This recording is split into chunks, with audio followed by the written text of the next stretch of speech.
Hi, guys. Welcome back to the Talk Real to Me podcast. I'm your host, Macaulay Stahowski. Today, we have Kayla Pena, and excited to have you. She is new into the career of the U.S. Navy. I say new lightly. You're getting your feet in there. Yeah, feet full in now. There we go. Excited to have you on. Thank you for taking the time out of your schedule to be here.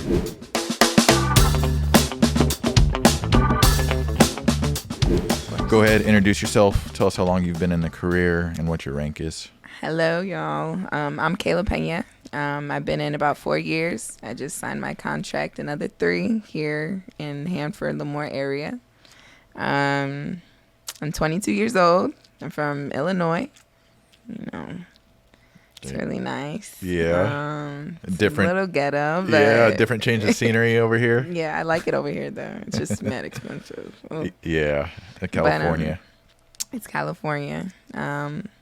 I bought my first home with you. Yeah. So, I'm very happy to be here, talk about it. Yeah. At what age? Let's hit that. Let's hit that. Woo. That was a big step in my life. Yeah. I was 20 years old when I bought my first house. Tried to buy it before my 21st. There you go. Never walked into it. Yeah. I put all my faith into you. There we go. Sorry, I'm a little nervous. We'll hit that here in a little bit. That's cool, though. You started your career 18, and then 18. 2 years later, you bought a home. You're a homeowner. Yeah. Just for working U.S. Navy. Yeah. I love it. What's your rank right now? I'm at E5. Okay. I came in as an E1. In boot camp, I was A-Rock, so I was a cadence caller.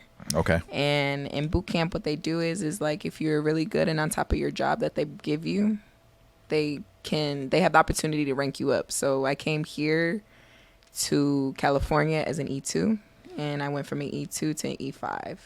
Just so all within that first, 4 years. 4 years. Look at you. Yeah. Going up the rank quick. Yeah, I'm trying to put on first in the next year and a half. Good for you. So I heard you say three years that got you locked into NAS Lemoore. Yes, I'm at FRC out here. Okay. Shore duty, packing parachutes.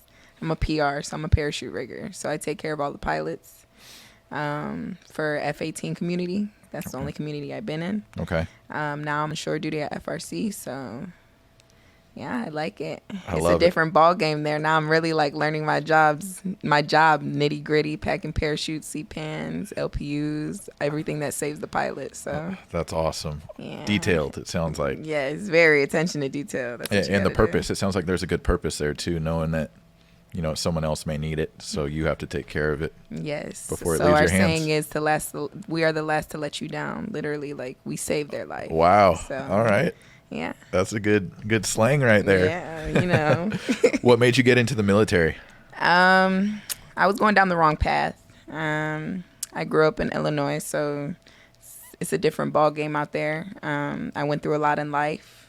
I'm kind of like the break in my family. So I'm the youngest I have 4 on my dad's side, 4 on my mom's side. I grew up with my mom. My dad came into my life a little later.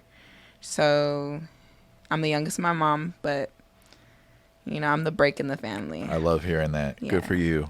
First female in the military, first person in the military. The only other person that was my uncle, but he was in the police force. Okay. So, it's a different ball game. It helped me with stability. It helped me get on my shit. Yeah. My bad, but no, you're okay. Helped me get on my shit. Yeah. I love it. Was it just something, did you have a recruiter come, or was there something in your life to where you're like, I need to change this lifestyle that I'm living? I think I was dating somebody at the time that was also in the military. They were in the Air Force. Okay. It was kind of like I need to get out of here situation. I moved from Chicago to Minnesota my junior year. Okay. Kind of wasn't in school my freshman, sophomore year. I was going down, like I said, I was going down the wrong path. I was sick in and out of hospitals and stuff like that. So what had happened is when I moved to Minnesota, got on my stuff, enrolled back into school, and did a whole lot of stuff. It was just like my senior year. I was like, I don't know if I want to go to college right now. I know I won't have enough funds for college because I didn't have stability on my life. So right. I was kind of nervous about what life was going to bring me. So it was one day I looked at my father because I moved out there with him. I looked at him and said, I think I want to join the military. And he was like, are you serious? Like, you join the military? Oh, no. I was like, yeah, I think I want to. And so one day I went to the recruiting office, took my tests, and swore in. And then as soon as I graduated, June of 2019, August, I shipped out. Boot camp. Boot camp. What was boot camp like? Oh, boot camp was fun. I like being in charge. Yeah? So They I had was you in running charge. that thing? I was in charge. If they could have made me, they call it RPOC. That's like they say like division leader, basically. I try to be RPOC, but then they ended up putting me AROC because I'm very loud. Okay. You know this. I'm very loud. A little bit. So you have to just imagine like 80, 90 people. Like you're all the way in the back singing cadence and the people in the front row have to hear you. Okay. So, I mean, it was fun. I liked being in charge. Everybody liked me. So it wasn't integrated. So we had males and females. Males were like, sorry, but y'all are hard-headed. Yeah. And being in boot camp, it was fun. I liked boot camp. That was when I was snatched. You know, they say the body's snatched. 3 meals a day. It was hard being outside, you know, not knowing like what everybody else is doing on the outside. But right. It helped me with a lot. Calm my attitude down because I was a hothead. Really? Yeah. I could never see that. Yeah, I'm a hothead. I could never see can that. be, but not anymore. Yeah. Here and there. But that's probably the military, you know, yeah, taming you down a little bit. It did. How long was boot camp? For me, it was 8 weeks. So I went August and graduated in October. Okay. Mm-hmm. And then East Coast, I'm assuming? I went to Pensacola for A school. Okay. So it was cool. I liked Pensacola. I was actually there when the shooting on base happened. Oh, no. When the two, I think it was like one officer and 2 enlisted had passed away. Right. That was probably the most traumatic thing that I've ever like experienced. Like, yes, I've grown up around like somewhat violence and stuff like that, but it was definitely like it's in your home, technically. Yeah. So I was marching. We were marching one day to school, and a Marine officer came and tapped me on the shoulder and was like, you need to stop singing cadence and you need to run to the schoolhouse. And our schoolhouse was like up a hill. Mm-hmm. And all you hear is just the gunshots of this. He was somebody in the military. And all you hear is just run, run, run. And what's crazy is I was one of the last people to go into the building because I'm the type of person, I don't like leaving people behind. And we have these people called LLD people, and they're light limit duty, so they have something wrong with them, whether it's their back, foot, whatever's going on, they march behind us. Mm-hmm.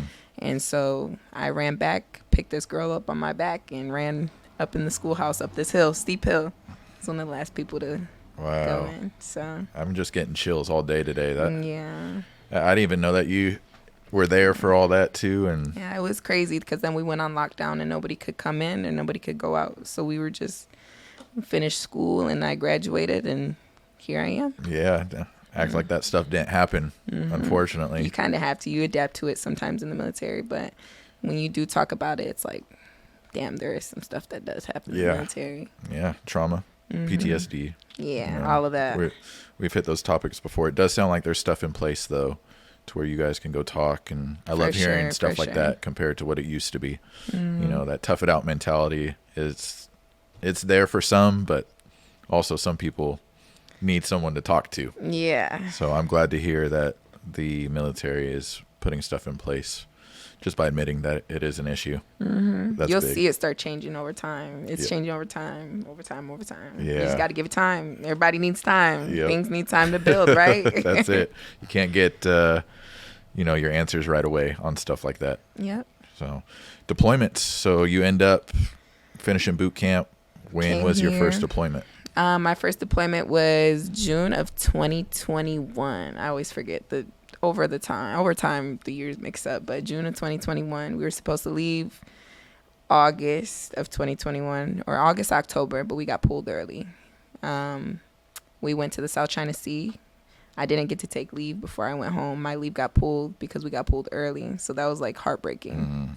I had literally 3 days before I went on leave to go see my family, go see my nephews. Everybody knows my nephews are like my everything. My godson is my everything. Yeah, I see them all the time on your social media. Yes, we virtually, like, I'm about to fly them out here next month, but we virtually, like, that's my ball of joy. Yeah. That's who makes me go every day harder. Until I have kids one day. But wherever you're going, I'm going too. So yes. Want to meet, the Instagram star I see you taking screenshots of your all the time photos and whatnot. But deployment was very, very hard. Got pulled early. Saddest thing. I actually did fly back for one day home just to give my mom a hug and my grandmother. Spent like $2,000 on that ticket. Worth it. And it was worth it though, because that deployment was hard. It was kind of towards the end of COVID, so we didn't hit no ports besides Guam twice and Japan on base. It took us the first 3-4 months to even touch land. The internet was very frustrating. I think having internet on the ship is very frustrating because my phone wasn't connecting, and it was just hard seeing like everybody else. And I just feel like they should take that away, honestly. I think that people should just talk to one another than being on social media and on the phone. Right. But I mean, it was a struggle, but we got through it. Yeah. You see, I'm here today. Yeah. How long was that deployment? 9 months. 9 months total. 9 months. And COVID during that time too. Yes. So the first 4 months we had to wear masks. Mind you, it's stuffy on the ship. You can only go out in the outside at certain times because it's dark as hell out there. You can't see nothing sometimes, but we had to wear masks the first 4 months. It was hard. Yeah. It was hard. And quarantining too. Quarantining. I actually got COVID on the ship. It was the most horrible thing I've ever experienced. Talk to us about that. I had a top rack, and this is embarrassing to say, but like it felt like my body was just shutting down. It was one night. I really don't talk about it, but it was one night I couldn't get out of my rack because of like my body. It wasn't waking me up. It wasn't nothing. And I had an accident. It's crazy to say, but luckily I brought enough supplies for everything that I needed. But I didn't eat. I lost like 10 pounds. It was really bad. Oh man. On top of that, you don't eat a lot on the ship because there's not a lot of food, but we've heard that that's been a difficult side too. Yeah. I can only imagine just being stuck in that. You're secluded.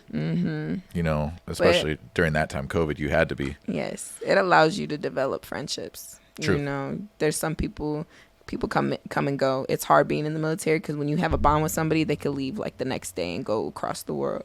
Right. So like when you do have those friendships, you always want to cherish them. I have a few people that I still talk to this day from boot camp even. There you go.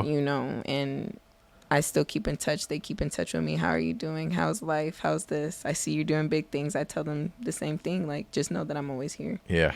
The sisterhood, brotherhood. It's all there. Yes. So I like hearing the boot camp side of things. I've heard some very good stories so far on just those are usually your friends that you'll have when you guys go separate ways. You guys are knowing you're starting a journey. And then you end up connecting with them and realizing, oh, shoot, I may not see that person for a while. Or like you said, that is a plus side of social media, I guess, is that you get that positive aspect of knowing that you could still be in contact no matter where they are. No matter what. FaceTime is like my best friend. Yep. That's it. A phone call, putting it on speaker. Yes. Stuff like that is big in the military. Yeah. Where did you port in Guam? Twice, yes. So we went for Thanksgiving and Christmas. So that was the only plus. Like, we didn't have to spend the holidays on the ship. Really. That's good. Okay. So it was fun. Guam was Guamin'. Yeah, it looks beautiful there. It's beautiful. I don't like getting in water, like ocean water, because I'm a germaphobe, really. But I got my body full in that water because you could see the ground. Okay. Like, it was beautiful. Sunsets were beautiful. It was just overall it was good. Yeah. It was nice. So how's that work? You guys port, you can stay on the ship like go back and forth? You have the choice to, depending on like what the rules are with the CO of the ship, right? So the CO of the ship will call the shots. Hey, E4 and below can't stay off base or can't stay off the ship. E5 and above is able to get hotels and stay off the ship. It's just it just is CO discrepancy. Okay. So CO's discretion, my bad. But yeah, sounds like yours was pretty good, laid back for the most part. Yeah, especially on something like that. They try to fend for us to get to Australia, but they weren't. They kept telling us no. No, you're going COVID. Y'all got a lot going on. And during the holidays, so that's good too. Obviously, there's a lot of sacrifice in your career to where I'm sure you're gonna miss, birthdays, something. Holidays, everything. I had my 22nd birthday on the ship this past March, so it was hard. Yeah, it was hard, especially at that age, because you're want to go out and have a good time. Yes. So I guess the positive is you can try and save, and when you get home, that's a positive being on the ship. You ain't spending no money unless you have bills, automatic bills. Right. You're not spending no money unless you pull in the ports. But I try not to spend as much money. I just want to lay in a bed and eat some real food and just call it a day. That's all I want to do. And take a shower. Yeah. Oh my gosh, take a shower. Was that difficult on the boat when you? Yes, really? Very difficult. I think I do remember you sending me an email about that, to where it was some time before. Yes, it's horrible. Like, you have to wear shower shoes. It's just, these ships are so old, 100+ years old, and it's just like, you can clean all day long, but over time, stuff builds up over time. Right. The water's cold. Sometimes our water pumps for the hot water wasn't working. It's crazy. It's a whole different ball game. And then females, don't even get me started on them and their cleanliness sometimes. I love it. That's it's not a good thing, but I love, it seems like you're enjoying that experience to where it's something unique, different, and it's not bringing you down. Yeah, you take it with a grain of salt. Yeah, obviously it's going to bring your morale down as a company, slightly, but I'm glad to see that you're one of the ones that's taking it positive in some kind of light. It's probably from when you first started out, knowing you needed to just change your life a little bit and make that leap. So. Yeah, and I've been through some things in the military. On deployment, we had that F-35 crash. Yes, let's talk about that. That was very nerve-wracking. So I had a cousin in my squadron. She was an officer, and she was flying that day. And luckily, it was just a whole lot of emotion that happened. She seen it happen right in front of her eyes. And when she came back from her flight, she gave me the biggest hug, because she knew, like, that was, you could hear it. You could hear it on that ship. Like, you could be at the bottom of the ship and you still heard that boom. I seen it for my own eyes. It was just the craziest moment I've ever seen. Luckily, that parachute and that seat pan ejected him out. Look at you now. Last to let you, Yeah. And for those that obviously got hurt in the mix of it, everybody. I'm a spiritual person, so I just started praying right away when I seen it happen. I just started praying. And luckily we didn't lose no lives on that, because it was very crazy. It would happen a few weeks before we even pulled in to come home. Right. And we all thought we were going to get extended even longer because, it was in the water. You know. But luckily we came home on time. Right. But it was that was hard. I'll never forget, we were in escrow on our home on that. And you guys obviously are going into a blackout mode. And then our brokerage, Brianne, obviously knowing what's going on with Wingman Foundation and stuff like that, she gets alerted right away. And I remember calling your dad and just saying, like, hey, don't know exactly what's going on, but they're not going to have any communication going on. Yeah. And that was like the most that was my first call of like, hey, I know your daughter's on here and I know something happened, but don't know specifics yet. Obviously that takes a couple days too before it even really gets out there. But we were all kind of just waiting, like, what's going on? Yeah. Is she okay? Me and your dad, it was, 2 conversations a day of, hey, what's going on? And it was a lot of sitting there and waiting, but it was great to see that email once it came back that we were okay. You guys were all right. Obviously the situation was not all right, but you got to check off your boxes at what you can. And unfortunately, that was not a good scenario to happen. But that was crazy. I honestly like applaud you because when I tell you, most realtors would not be like how you are. You are my family now. Like, we have grown from business to family, because you late at night I emailed you and was like, hey, I have a package and these people are trying to steal it. You were there. Your wife was there. You know, y'all helped me a lot. Yeah. And y'all made sure that I love my house. Y'all know this. I love my house. And I was very nervous about my house. But I literally put all my faith in you. That's all I kept praying. Like, I hope he just gets me the house that is like I'm going to fall in love with. And February 14th, when I walked into that house, it was it. I fell in love with it. I remember that day. There's lots of anticipation getting there. Obviously, yes. You guys keep getting pushed back and stuff too. Mm-hmm. You bought a home that you never walked into, 20 years old. Yeah. Putting faith in your dad also too. So that actually did help out, the fact that he was a realtor. Yeah. That makes it more simple for us, to where we can describe what we're going through. And I do appreciate all his communication on that also. I appreciate your communication too. He's always going to have to communicate for me. He's my dad. Yeah, okay. right. You know, he's always going to have to help me somewhere, but you didn't have to do that. Yeah.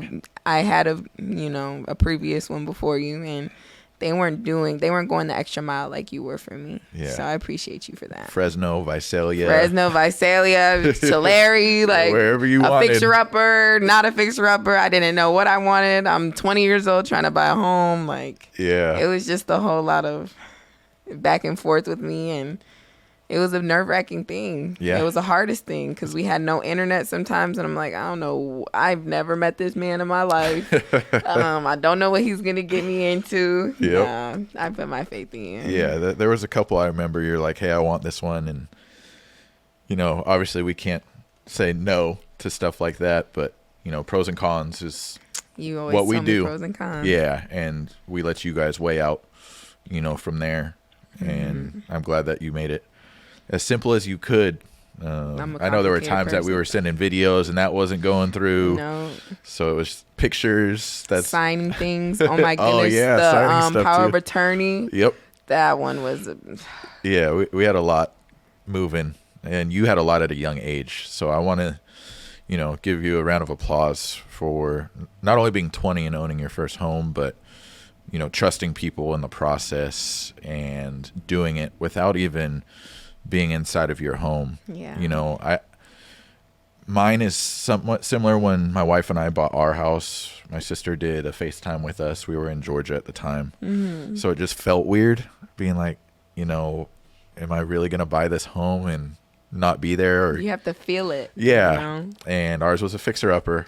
Mm-hmm. My wife has the better story of, her looking at it compared to me. I was all googly-eyed, and she's like, what are we getting ourselves into? But now it's, we love it. My wife says it at least once a week. She yells it through the house. I love our house. Yeah, your guys' house is beautiful. Yeah. That bar, I got to come over there and drink a little bit. Yeah. We got it all set up now. Got a massage chair in there. What? Got a whole setup. Yeah. Sweet. We'll start having people over now, and you can bring some friends too. I do like a military night. A military night? No, maybe not. You guys, I don't know. No, I'm just I'll playing. take that back. You guys are a little too wild for me. But I do appreciate you putting that trust in us. And a big thank you to WhatsApp. Yeah, WhatsApp was like that app. Yeah. Okay, WhatsApp, that app. Yeah, they were sitting there. That was really how we got our videos through, because emails weren't working. And then the ringer, every time it went off, I've had a good chunk of clients be in Guam while buying a home, 3, and all of them, the time difference. One of them was my LPO. Yes. Yep. Amir, that's my dog. So you guys were in escrow at the same time, but it was always, 2 o'clock in the morning here, 1 o'clock. I always knew, so I would actually plan on going to sleep earlier. Yeah, to deal with us. Set aside a couple extra hours of whatever you guys needed, and we'll do that anytime, any day. I've learned that from Bran. She's been the one that's shown me the ways of what you're getting into, kind of deal. And those escrows are the ones I love more than any of them. They're all my favorite. I have to say that, but the ones that, you guys are purchasing this home and, not even knowing who I am or what our life is or anything like that. Shooting at that time, my social media wasn't, blowing up now. and doing seeing stuff. Seeing you too, like that's like seeing how much you have built already. Yeah, it's very impressive. Thank you. I'm like, dang, like I'm telling you, I'm gonna jump in with y'all one day. Let's do it. Y'all leave a spot open, okay? Let's do it. I'm gonna be there one day. It sounds like our brokerage is gonna be doing that. That's how we got Terry on here. He was my sister's client, and I completely forgot about that. So he mentioned earlier that, that process is what made him, say Top Hook was the way to go. The way to go. So, I always tell everybody Top Hook. Top Hook. I go love to Mac. Yeah. So you got a couple awards / promotions here recently. Yeah. So Junior Sailor of the Year. Yes. Talk about that one, and what was the grind that you had of the grind getting that award? Honestly, just go do your job. Like, Yeah. everybody thinks like you have to do X, Y, and Z. You have to show face, and most of the time, like, we're maintainers, but we're in our own little space. Most of the time, we're not touching a jet really. We do the parachutes. We go do our 35 days and stuff like that. Make sure everything's good as far as like the parachutes being installed and the C-pans. But most of the time, like, airframers, mechs, they all are the ones that usually get of the year. So it's very shocking that a PR, that just put on E5 made of the year. That's cool. And then I also like went up against a lot of people in the West Coast region when it comes to the Marines, Coast Guard, Air Force of the years, like people that stand out in their command. And I also won that. So I love it. Yeah, it's my first command helped me a lot. Yeah. I've had my challenges, trust me. You have bosses that, you're not their favorite and stuff like that. But my grind, that to me is like my grind. Like, if I'm not your favorite, I'm going to make sure that I'm somebody's favorite here. Yeah. You know what I'm saying? Earn their respect somehow. Yes, earn that respect. And I always showed face. I just went to work, did my job. I've trained people. I ran a shift at E3, E4, it's a lot. Wow. I got my CDI, I got my collateral duties. I had a lot of stuff going on to be able to get where I am now. So a lot of challenges. When I tell you, I've had my nights where I just sat in my car after work, didn't even drive off from work, and just cried. Yeah. You have those. You have those challenges. You have those happy moments where you feel like, wow, I did this, but damn, like it took me a lot to get there. You have a lot of emotion being in the military, and you learn to just adapt to anything. Right. I've adapted to multiple things. I've adapted to different supervisors. I've adapted to different chiefs, officers, some days they'll come in happy. The next day they won't because they have so much stuff going on. Or you have your LPO that has to take on a lot of stuff, Even me being a supervisor of, people that are the same rank in me have been longer. Some people give you shit for it, know. You just kind of have to be strong-minded, strong-willed, and that's what I am. I don't take no shit. Yeah. And I feel like that's why people fall in love with how I present myself, because I don't take no shit. Right. I'm a woman. On top of that, being in the military, I'm a black woman. On top of that, being in the military, it's already hard enough. Right. So, yeah. Good for you. Those are big awards to be walking out with at a young age, too. You're killing it. I'm trying to pick up first in the next year and a half. So yeah, I do remember us. You've talked about peaks and valleys just right now. That we had conversations to where you were looking at, getting out. I was or about doing to. something. So obviously a super down moment at that. Yeah. What were you looking at that point? I was actually looking at trying to be a PR in the civilian life, parachute rigger in the civilian life. I literally re-enlisted a month before I was supposed to get out. Thank you to my NC. She helped me a lot because I was a headache. I was so indecisive of what I wanted to do with my life. I'm in school, so that's what I was going to do. Try to be a PR in the civilian life and then go to school. But I don't know, something was telling me like, you're set right now. Yeah. What are you doing? And I was so against, at first, I'm not even gonna lie to you, we're talking real. I was against a lot of the leadership in the military, and I think that's what was pushing me to get out. Okay. And I kind of just took everything with a grain of salt. Everybody was like, don't judge your first command, don't judge this, don't judge that. And I was like, okay, cool. And at the time I was in a relationship, so we just kind of we're like, let's do what is best. And right. At the moment I was like, I want to get out. That's what's best for me. Yeah. But then I don't know what it was. A month before I was supposed to get out, something. I re-enlisted, and it was a lot. Now it's the best for you now. Now it's the best for me now. I'm chilling. You know, I got my little side hustles. In the military, full-time student. Yeah. Got 2 dogs at home. Like, it's just me. Why not do everything now while you're single and young? Yep. So that when you're, 30, 31, 32, 28 even, you're just chilling. Yeah. Multiple homes. Multiple homes. I'm trying to. You're going to get there. You. Shoot, you're already 20. You already own one at 20, so yeah. I'll be every 3 years. I think I'm gonna give you a call and just see where you're at. I'm gonna be like, check in. Are you ready? Are you ready? Can you fly here? Even if I move, hey, I might need you to come here and try to help me, because I gotta make sure they keep you in Lemoore. That's my goal right there. Yeah. They send you anywhere else, tell them no. I gotta stay here. Well, I'm super proud of you. You've been killing the game. Thank you. As far as a young age, going out, taking that leap of faith, knowing that you needed a change in life. I'm starting to notice now, recruitment is a lot lower. Very. So if there's any positive that you could give someone that was in your shoes, what would you tell them now? It's okay to be the break in your family. I felt as though I was leaving my family behind, but you have to do things for yourself, and the military has so much to offer. A lot of people wait to use their VA loan when they get out the military. You can use it while you're in school. Yes, you have to be in about 3 years to even start TA, but you have other opportunities like FAFSA and stuff like that. Why not be a full-time person in uniform, right? And be able to go to school and get where you need to be. Stability is like the number one thing that I can say helped me. Being able to have what is the saying? It's okay. But being able to have like a stepping stone. There you go. Okay. It's a stepping stone.